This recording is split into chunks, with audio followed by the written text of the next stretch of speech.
What's up, people? Pels is back. Today, we're going to be talking about the top picks. Now, my recommendations, what you should get for your first car. The great thing about the cars I'm going to be chatting about is they're all under 3K and they're all under 10 years old. And even during this or after this video, you're still considering, do I buy a new car or a used car? Check out the video I done where I talk about the benefits between having a new car and an old car. So you've got cars like the Fiat Panda, the Nissan Micra, and if you really want to go as far as a Citroen C2, be my guest, but I wouldn't bother. My favourite would probably be the Ford Fiesta. That's probably the most popular car the lads would actually go for.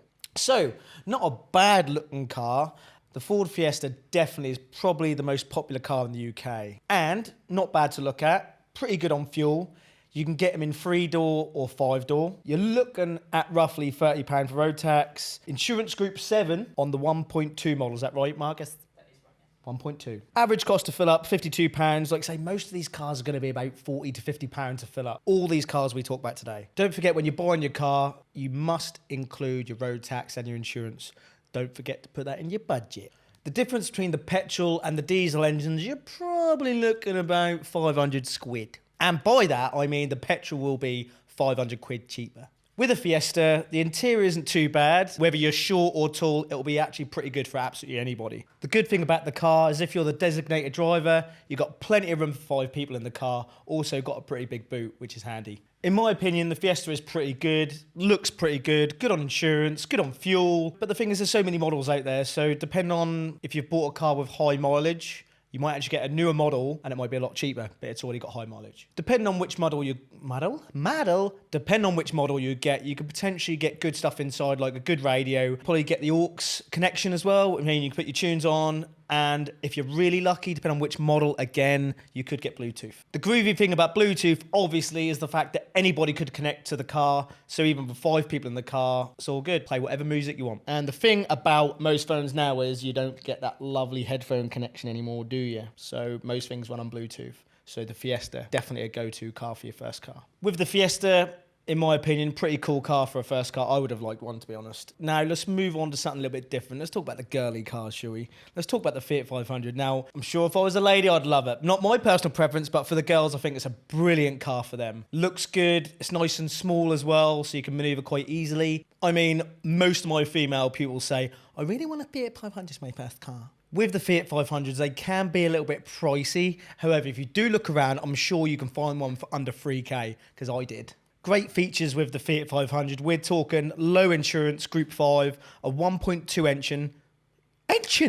A 1.2 engine, which unfortunately only has 4 seats. However, cheap to run, cheap on the fuel, cheap insurance, cheap tax, nice and tiny. It's like a little go-kart, really, especially for you girlies. With the Fiat 500, they do a convertible version. We'll be lucky to find one of them under 3K, but you never know. Have a look. I mean, 58 miles per gallon isn't bad, is it really? Let's think about it. And you're probably talking between, once again, £40 to £50 to fill up that little Fiat. A bonus, if it's a bonus, you could be a part of the Fiat 500 Twitter group. I mean, Fiat 500 lifestyle, it's not just a phrase, it's life. Compared to most other cars, you know, the slightly older cars, with the Fiat 500 inside, the interior is pretty good, to be honest. I mean, if you're 6 foot tall, it's not going to work, but inside the car, it's quite smart. You've got lots of cream, lots of chrome, and sometimes a little bit of leather in there if you're lucky. Yes. So the Fiat 500, not a bad car. Let's talk about the Swift. The Swift. You remember the Swift, right? That's what we done on All-Star Driving School. Lovely little car to drive, handles quite well, looks okay. It's pretty much an all-round good car. Like, I'm going to say it again, repeating myself, but it's very good on fuel, good on insurance, just like all these cars I am going to be talking about. So I don't want to repeat myself too much. The Swift does come in a 1.2 and a 1.3 litre engine. With the Swift, the insurance group is slightly higher. It's on Group 8. It does have 5 seats, though, so you can get at least 5 people in the car. Most of the people who drove the Swift generally didn't have many problems with the car, so definitely a good option for your first car. So with a car that looks pretty good inside, pretty much box standard, but just what you want for your first car, really. It's quite a nippy car as well, so it can get you about, no speeding. With my experience through the show and teaching a lot of people in the Swift how to drive, it's a pretty good car to have. The Swift might not be the most amazing car. It's pretty much box standard car, but it's a good starting point for you for your first car. If you really want to go for the Swift Sport, even better if you've got a little bit more money. Other than cars like the Mini, for example, let's talk about that. So the Swift, all a good car. good all-rounder. Let's talk about the Mini. With the Mini, who doesn't like Minis? You know, you've got Mr. Bean had a Mini, you know, Italian job, purely British, but Italian job. With the Mini, not so much British anymore. They're made by BMW, so you're getting some bit of German in you. Now, with the German cars, they're very reliable. Very, very reliable. So it's always a good start because you're pretty much getting a 1 Series in a Mini, which is pretty good. Actually, that's awesome. With the Minis, they pretty much only come in the 1.6 litre engines. Insurance Group 8 is still going to cost you 50 quid to fill up. So slightly more expensive on the running costs with the insurance and probably the fuel. The road tax is also £125 per year. The Minis come in a 1.4 and a 1.6 litre engine, so they're a little bit higher in the engine, which means the insurance might be slightly higher. And of course, the running costs for the fuel is going to be higher. In the Minis, it's pretty much Marmite. It's either you love them or you hate them, and you could be in the middle, but you've got a lot of circles in there. The styling's a lot more interesting, but it's either you like it or you don't. I like it. Even though the car is a Mini, the newer shape Mini, not sort of the old classic ones that are really tiny, ones that Mr. Bean used to drive, but the newer ones now, they do have a little bit more room in them, so it's not too bad. Me personally, don't have a lot of experience with the Minis, except the ex-girlfriend used to drive one. Let's not go into that one. But let's go into a car that is fantastic, the Peugeot 208. I mean, look at this car. Outside the car, they look awesome to me. They look reasonably sporty. This is the car that I do own, and I use it for my driving instructing every single day, and it's never let me down. It has let me down, but only minimally. Nothing major has gone wrong with the car. It's great to drive. I like how it has a speedo in the middle, so you've got your normal needle, and you also got a little square. Ooh, watch the mic out.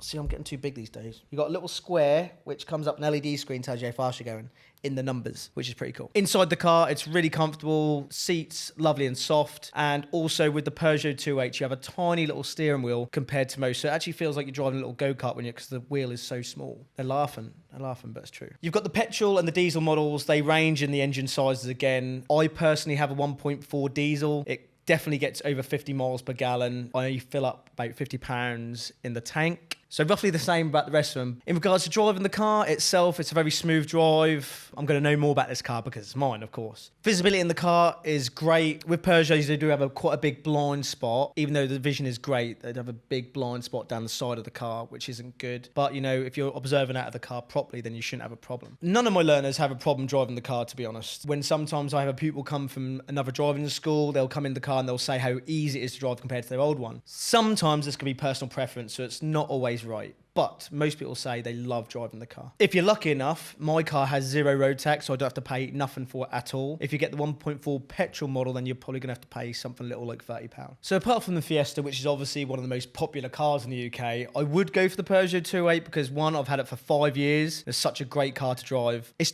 definitely a good all-rounder. Anyway, let's talk about the Vauxhall Corsa.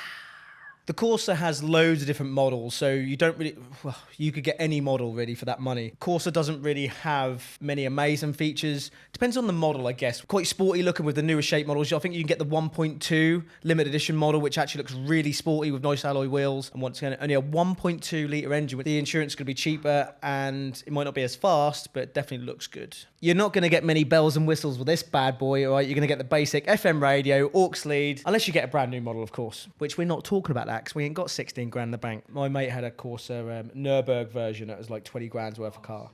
And he was like in massive debt, but he had, what's that insurance you can get on your car where you get all the money back? Well, what's that? There's a type of insurance you can have. Gap insurance. So what he done was he went down the country lane, like pushed the car over. Oh, it's on camera. No, he literally pushed the car over, and he said he rolled it. When he didn't, he got his 20 grand back after 3 years of having it. This car comes in all different shapes and sizes. It comes in all different colours. If you've really got the money, you can even get a Nürburg version. You're talking about 20 odd grand. Overall then, the Corsa, pretty good car for your first car. Because there's so many, you know, get yourself down a dealership and check them out. Get in the car, see how it feels. Because they are so popular, you might want to look around because you might actually find one really cheap. Let's talk about the Germans, the Volkswagen Polo. With the Polos, great looking car. From what I hear, not many bad things to say about the car, so that's good. You've got the usual stuff, nice small engine, good on insurance. They look good. The engines come from 1 litre to 1.4, 5 seats, nice and cheap to fill up, cheap on insurance. Be surprising as well how big the boot is as well for a small car. Inside, plenty of room. Like I said, there's 5 seats and you get all your friends in there too. Most of the hatchbacks you get, sometimes you can have a bit less leg room. With the Polos, they've got very good leg room. With the slightly newer Polos, I feel like they've got more of a modern look compared to some of the other hatchbacks we've been looking at for the price you're going to pay. Once again, German manufacturers, they've been known to be very reliable. Remember, we're talking about cars that are all potentially under £3,000. So if you're going to buy your first car, you want it to be reliable. You know, you buy a cheap car, it breaks down every month. It's not very good. But, you know, do your research, look for a good car. And if it might just go all year for your first year, you never know. Disclaimer though, remember, all cars go wrong, no matter what I say. The car could have some great features, things like rear parking sensors, great Bluetooth options, sat navs inside, but then again, this all comes down to how much money you have and if you can find a good deal. Just in general, with everything I just talked about, make sure you have a look at all the different trim variants they have. What I mean by trim levels is what the manufacturers use to identify what the car has, pretty much how good it is, from the bottom to the top. So out of all the cars I've talked about, they are definitely the ones I would recommend to you for your first car. I mean, you've got my car there, which I love and I still have now. But then again, it comes down to personal preference. What do you like the look of, you know?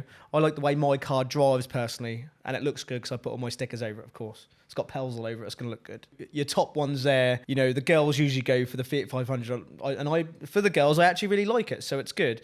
Then you've got the Fiesta and the Corsa. So the top 3 there and mine. We've got 4 good cars there. The Peugeot 208, the Ford Fiesta, the Vauxhall Corsa, and the Fiat 500. So if you're worried or you've got any comments or you're generally scared about what to do when you're buying your first car, I've done the video on what to look for when you're buying your first car, so check it out. So after talk about all those, what would be your top pick out of all those cars? Let me know in the comments below. Just don't let it be a Nissan Micra. No, just don't do that. Or Panda. No, don't get one of them. So if you like the video, give it a like. You know what to do. Subscribe to the channel, baby. If you're looking for a driving instructor or you know someone who is, get on the Get Driving website and you can compare every single driving instructor in your local area.